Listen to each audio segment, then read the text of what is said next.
and welcome back to this channel. I'm the Spell Singer and this is my ongoing review of Way of the Tiger, Adventure Gamebook series. And this review is going to give you the title and book number and then a quick read of the blurb, followed by a look at the plot. We'll check out some of the game mechanics and adventure sheet, talk a bit about the artwork, some of my own likes and dislikes, and any fun facts that I may have, any errors that I found, and we'll finish on a summary and score out of 10 for this book. Yeah, so this is book number 3, Usurper, and this was published in 1985, so still in that 1985 classic era of gamebook heaven. And this was by Mark Smith and Jamie Thompson, so same two authors for this entire series, Smith and Thompson doing what they do best. But the illustrations inside the book were by Bob Harvey, so he's still on board doing the artwork for this series. Now this cover here, this is the one us Brits got, but I think the Americans got this one here. So more or less depicting the same kind of thing, a bit like before, just a slightly different look. But if you were to buy this book, this as a modern book, now you would get this cover here. Yeah, so there you go. Book number 3, Usurper. Now I've got my book here, so I'm just going to read the plot so you can see what's going on in this one. At last, having overcome the forces of evil which conspired against you, the Grandmaster of Dawn reveals the secret of your long-dead father's identity, the King of Irsmuncast. You are heir to the title and must cast down the cruel usurper and take back the crown which is rightfully yours. Yeah, so there's a big reveal. You finally find out who killed your father. So let's have a look at the plot for this book. So Usurper, it's the third in this gamebook series. The plot in this one is fairly unrelated to that of the previous 2 books, Avenger and Assassin. Previously, you single-handedly killed Yemen, the murderer of your late foster father, and you saved your god Quan from a forever, never-ending pit of hell. And after making your way back home to the Isle of Tranquil Dreams, before you know it, you're sent back to the Man March. So about 6 months has gone by, so you had a little chance to chill out, a bit of respite, and now you're back on a new mission to the Man March. And this is after you discover from the Grandmaster of Dawn that your father was a Loremaster Zeged. So he was the ruler of Irsmuncast, Nigh Edge. So he was a big deal, and you didn't know it. You know, all along this these first 2 books, and all the story plays out, and all along your father was obviously the previous king of this great city in the Man March. And eventually he too died at the hands of Yemen. So all the more reason to bump him off in book 1. You now find it time to travel to Irsmuncast to reclaim your birthright. The city of Irsmuncast is currently ruled by this tyrant, so he's referred to as the Usurper. So you'll have to deal with him in order to rule. So remember in Avenger, book 1, where you're told you're an orphan, left with monks on the Isle of Tranquil Dreams, or naturally being a monk in a fantasy world, it's basically a given that your parents were royalty and their rightful place is on the throne. So hence your rightful place is now on that same throne. So to sum this plot up, you vanquish the forces of evil which had conspired against you and your people, and now the Grandmaster of Dawn reveals the secret of your birth. And the truth is thrilling, yet quite grim, as your father was obviously the king of Irsmuncast, and you are the rightful heir to that throne. The crown that is rightfully yours needs to sit on your brow, and not that of the cruel usurper. So you must end the usurper's reign of terror and claim back the throne for yourself. So that's the story of this book. And it's a good one. It's a lot of people's favourites, actually. it's actually, I think it's one of my favourites, and weirdly, this was the first book I bought out of the series. Why I bought book 3 first, I don't know, but game mechanics and adventure sheet. Now, the game mechanics in this book, they don't differ too much from the first 2. Combat rules haven't changed, so just to reiterate, for punching and kicking moves, you roll 2 dice, and if the score exceeds that of your opponent's, then you have successfully hit them. And then you roll the corresponding number of damage dice and take that from their endurance.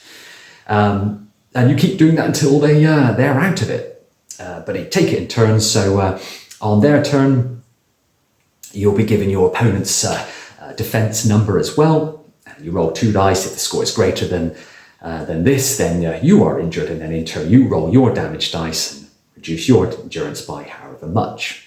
And as usual, you can just try and block these. So if you fail to defend against your opponent's attack, you can choose to block. So again, you roll 2 dice. If the score is less than the defense given, then you successfully block. Otherwise, you take damage in the normal way. But of course, because you took time to block this move, your opponent has the upper hand in the next round only. So you -2 from your modifier for that next round of combat only. And if you can't remember, here's all the combat moves. So you've got all your kicks, punches, and throws. And as usual, some of these moves will be better in certain combats than others. Once you sort of get used to the combat, you'll remember that one of the really cool little attributes you can do to help you with your combat is use your inner force. Now, in combat, prior to rolling, that is, so you've got to say whether you're going to use it prior to actually rolling the dice for determining whether you're successful or not. You can choose to use inner force. So you get your 5 points of inner force to start with. If you choose to do this, you deduct 1 point from your inner force, which is used up, like I say, regardless of how successful you are in those fighting rounds. And if your attack is successful, you double the damage you can perform on that damage dice to their endurance, so you can effectively hit them for twice as much. Now, like I say, you only get 5 points, so it's something to look after, and it's quite hard to get it back. Occasionally you will find a shrine or something where you can pray to Quan and get a point back, but it's pretty rare, to say the least. So when the story begins, you'll be offered a choice to also learn one of 2 new skills. So of course you had all your 9 normal skills, and you got to learn an additional one at the beginning of book 2. But in this one, you get the choice of learning 2 new skills that haven't been mentioned, or one from the previous list. So the first one we have is the art of Shinren, which allows you to sort of read people and detect motives. And you can, from their body language, you can kind of work out whether someone is going to be good or bad, or help you or be a hindrance. And it's a good way of sort of working through the book and making use of your sort of natural ninja skills. But this kind of gives you the edge. You can kind of second guess people. The other skill you can choose from is Yubijutsu, which is a purely offensive in its nature skill, and it increases the damage you do when you're fighting. So on one side, you've got this kind of mental skill that gives you the one-up over individuals that you're not too sure about. And on the other side, you've got this purely offensive skill, which gives you the edge in battle. But the thing is, once you've read this book a few times, when I first started reading this book, I chose Shinren. But once you've read it a few times, you kind of get to know and remember the details of what you learn from Shinren. And if you write it down, you've got it there for future read-through. So if I was to play this again, I would probably choose the Yujutsu skill instead, because I kind of know everything that I could have learned from Shinren. So just something to think about. So you have to decide, and given the nature of this campaign, which will be best suited your mission, and both receive kind of ample opportunities to be used throughout this book, which is quite nice. So the other skills take a bit of a back seat, but not too bad. This is the adventure sheet, so as usual, this has not changed. You still have all your normal attributes. And I think if you look, you can see down the side there is a column for your kind of ninja tools. So you've got things like your ninja costume, which is reversible. So on one side it's pure black, like you would expect. On the other side it's kind of like a white color. You've got your breathing tube for any kind of underwater activities that you might get involved in. You've got your iron sleeves to help you deflect arrows and block blows. You've got your garrote, which is a particularly nasty ninja tool that was used to slice through the windpipe of your enemies.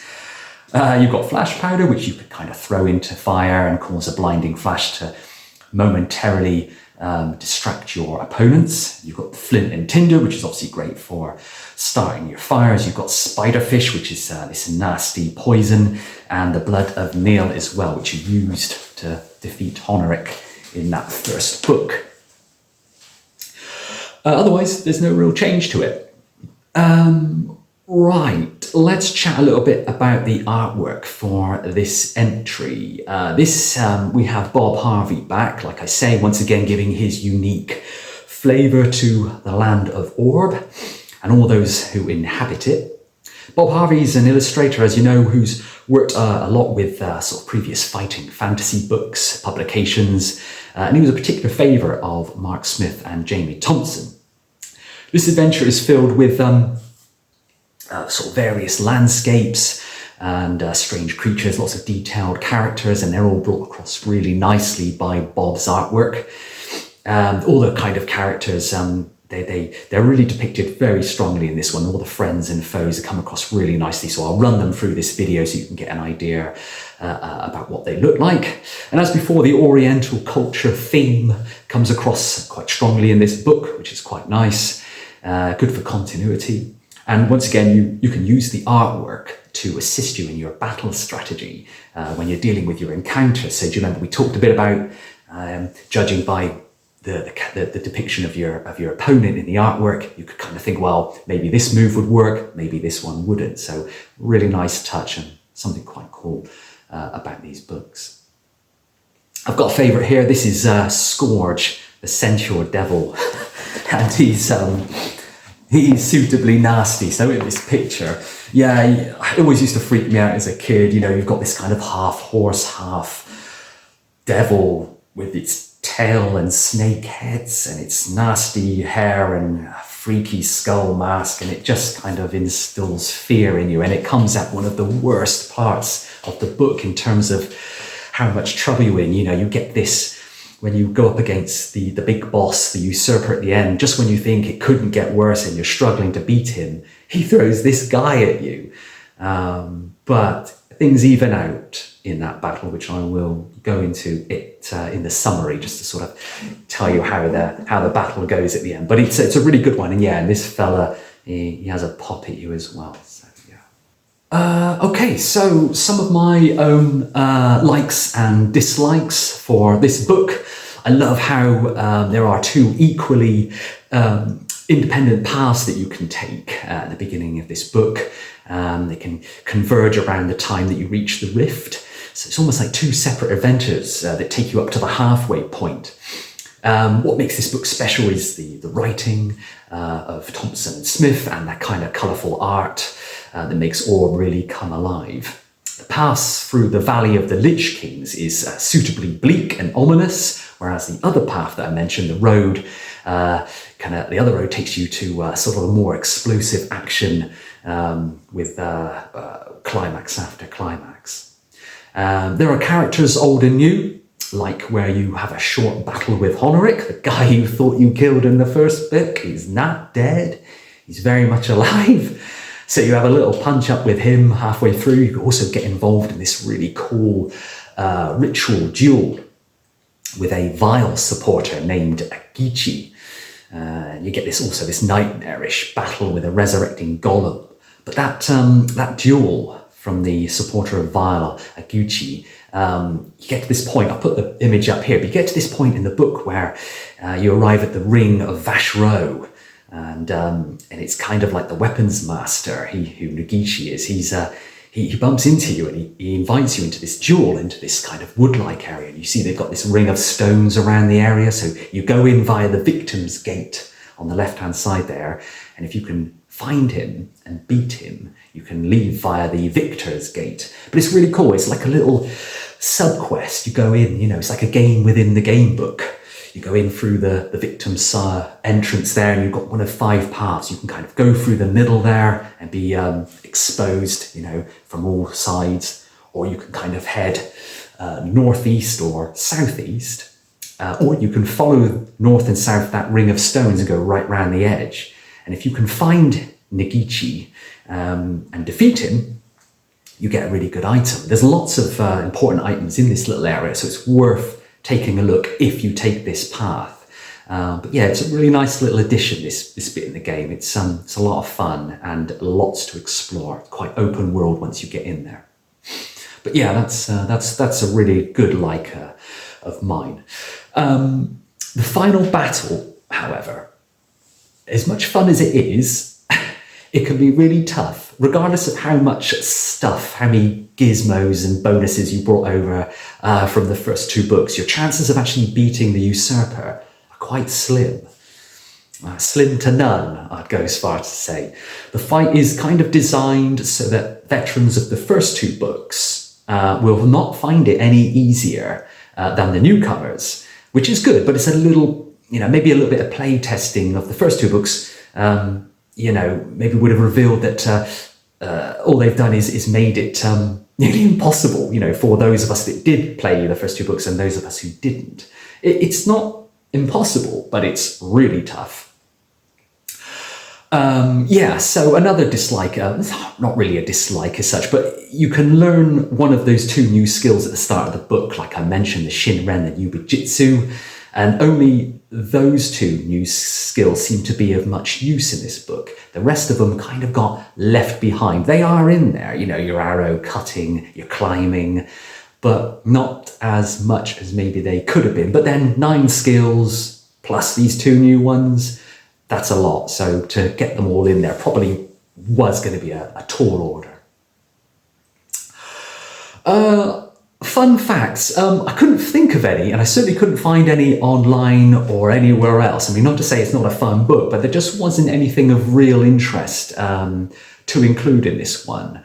So I'll jump straight onto the errors, which also I couldn't really find any, which is a credit to Mark Smith and Jamie Thompson.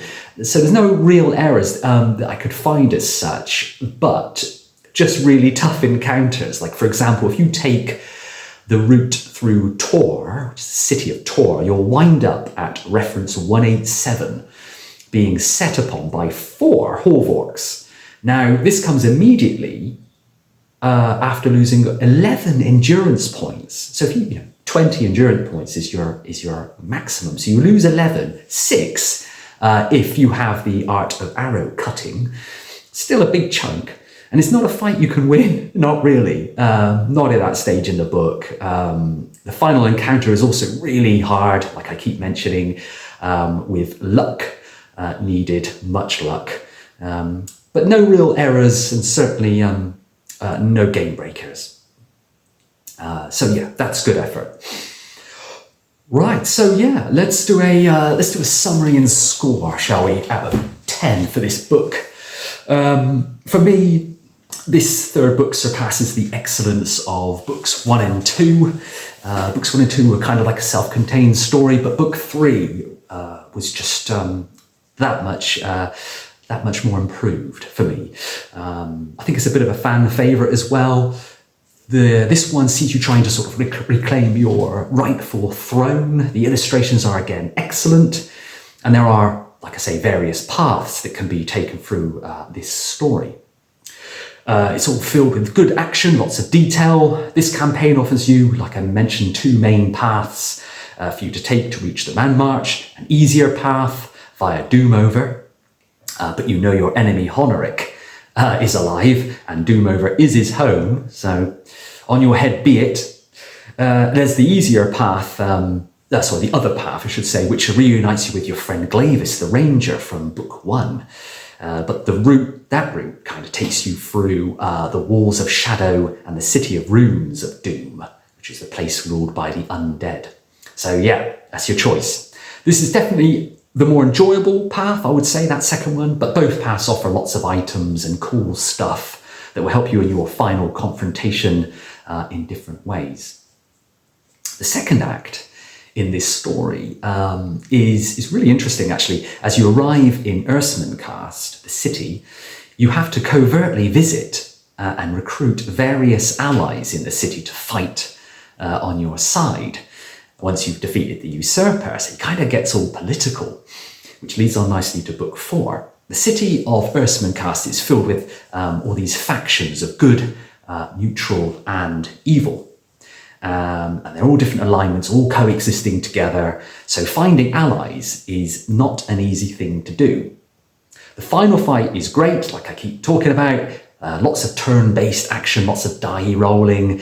But Usurper is full of amazing moments, including dueling in that arena that I mentioned. That's really, really good fun. Struggling with a demon before the gates of heaven. Lots of really good variety and lots of interesting encounters. There are many moments where you can die, often the result of a bad roll or a bad decision, rather than instant deaths, which there aren't many. So that's quite a nice little thing for a change. There is another excellent, this is kind of like, probably I would say the strongest in the series, but yeah, another excellent gamebook in this series. The path to victory is suitably difficult, while not being impossible. The final battle, like I keep mentioning, is brilliantly designed. It's a good sequence of events where a trial upon trial is piled upon you when it seems almost all hope is lost, and then there are a few ways to kind of even out the odds. And you can meet people throughout this adventure. If you say the right things to them and kind of massage their ego a little, they will help you in your hour of need. Timely intervention of friends made along the path. Arriving, they will show up at the 11th hour. So the negotiation and attempts to sort of rally support are a far cry from some of those basic hack and slash books from the Fight and Fancy series. Nothing against them, I love them, but there are a lot of them. This book almost acts as like the end of a trilogy, summing up the trials of the first 2 books really nicely, and ending on a kind of mystery of your father and your rightful place in Irsmuncast City. The campaign progression still works well, and by now, your character will be sufficiently strong enough to deal with any kind of situations without making the book too easy. Another nod to the expertise of Smith and Thompson for crafting a series that can be read as an overall arc or individually. So it works both ways, and that's not an easy thing to do. So yeah, I really liked this entry. It was a lot of fun. There's lots of variety. And for that reason, I would give it a 7 out of 10. Yeah, so there you go. Book 3, Usurper. Really good. I hope you liked this review. If you did, maybe give it a thumbs up, and I'd love to hear some comments. Let us know your thoughts on this book or this series in general, what you thought about it. And maybe share it if you think someone else would like it. And for the next book, book 4 is Overlord. So I will catch you all in that review.